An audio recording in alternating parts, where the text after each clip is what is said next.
Hello, Gemini.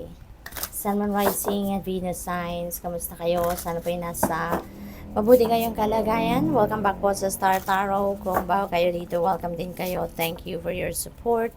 I truly appreciate it. God bless you all, Gemini. Gemini, maraming salamat po sa inyong mga likes and subscribes. Maraming salamat din sa pag-iwan ninyo ng mga magagandang komento sa ating mga videos. Maraming salamat po. Paunang mensahe po ninyo for today, celebrate your wins. Ayan, so napakaganda kasi meron kayong mga winnings, meron kayong mga tagumpay na makakamit sa ngayon. Maaring tagumpay yan sa pagharap ninyo sa hamon ng buhay, maaring tagumpay yan sa pag-solve ninyo sa mga problema, paglagpas ninyo sa mga obstacles, maaring panalo din yan sa pagdating sa pera. Baka kayo ay may panalo sa mga game of chance, sa lottery, mga ganon.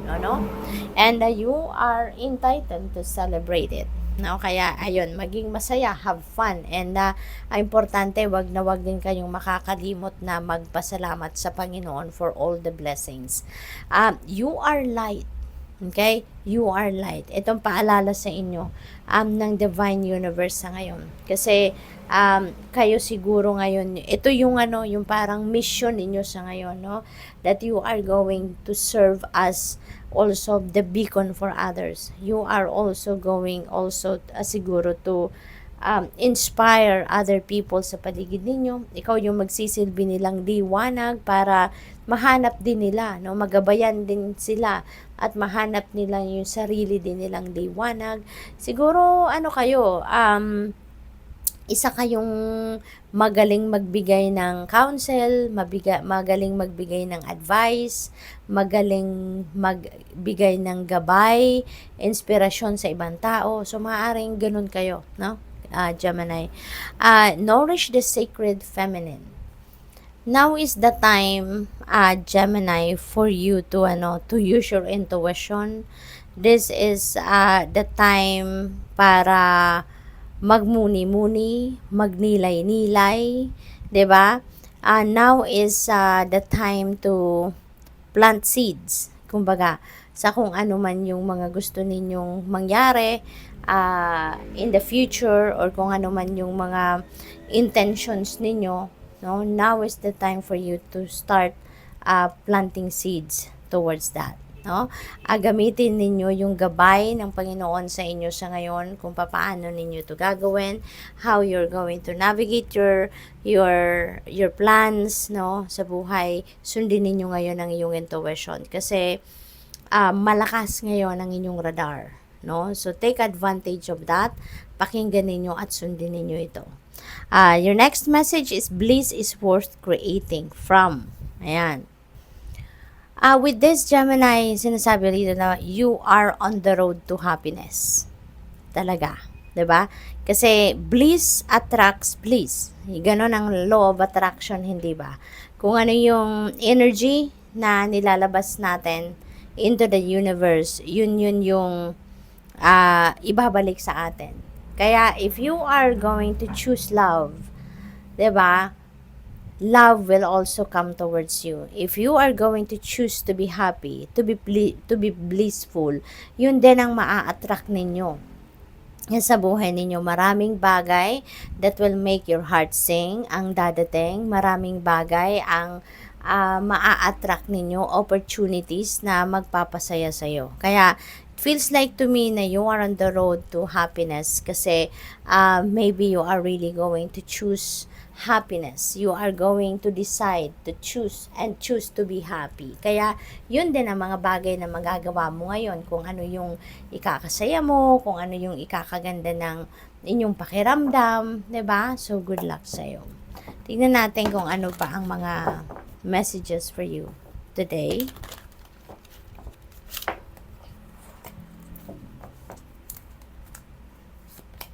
We have number 9, spiritual strength. Ayan. So, you are also siguro focusing on your spiritual life sa ngayon. Maybe ito yung pagpapalakas ng inyong belief, pagpapalakas ng inyong paniniwala sa Panginoon, no?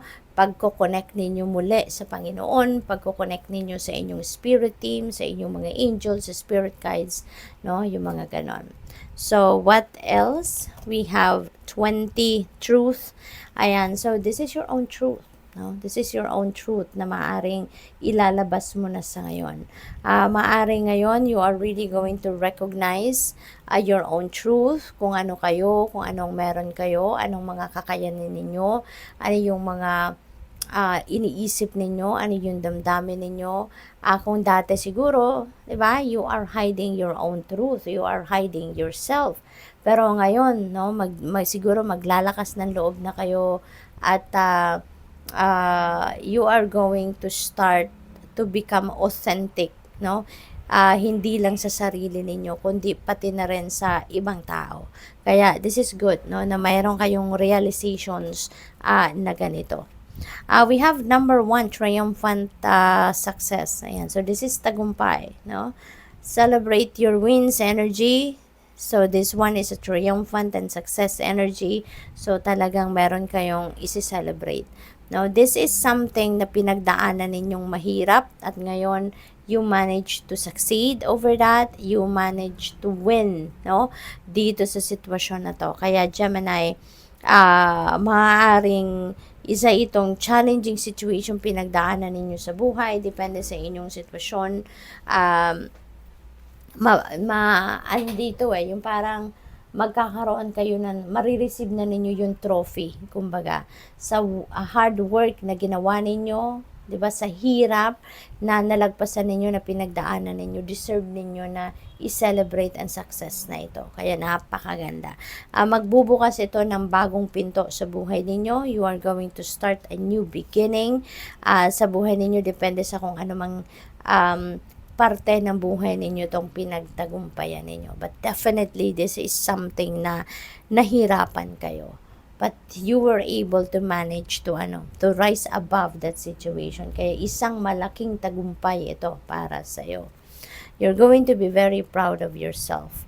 We have transformation. Ayan. So, magkikreate, no? Yung success na to is going to create a major transformation sa buhay ninyo.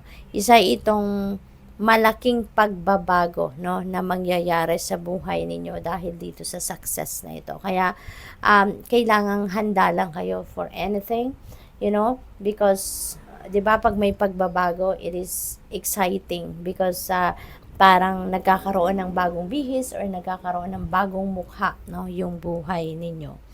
What else? We have number 1, love begins. Ayan. So, maraming pagbabago talaga ang magaganap sa buhay ninyo. Maraming changes. Ito naman, baka bagong relationship ang papasukin ng iba sa inyo rito. This could be a new lover, romantic relationship na papasukin ninyo, or baka nasa dati na kayong relasyon and you are going to level up siguro your commitment with your person. Kaya maaring ito, bagong yugto or bagong level, no, ng inyong relationship ito. So baka meron na ditong dating magjowa, tapos ngayon baka magpapakasal na, mag-aasawa na, magsasama na, magbubuo na ng pamilya, yung mga ganun ba. So good luck sa'yo. Thank you for watching Love and Light. Namaste.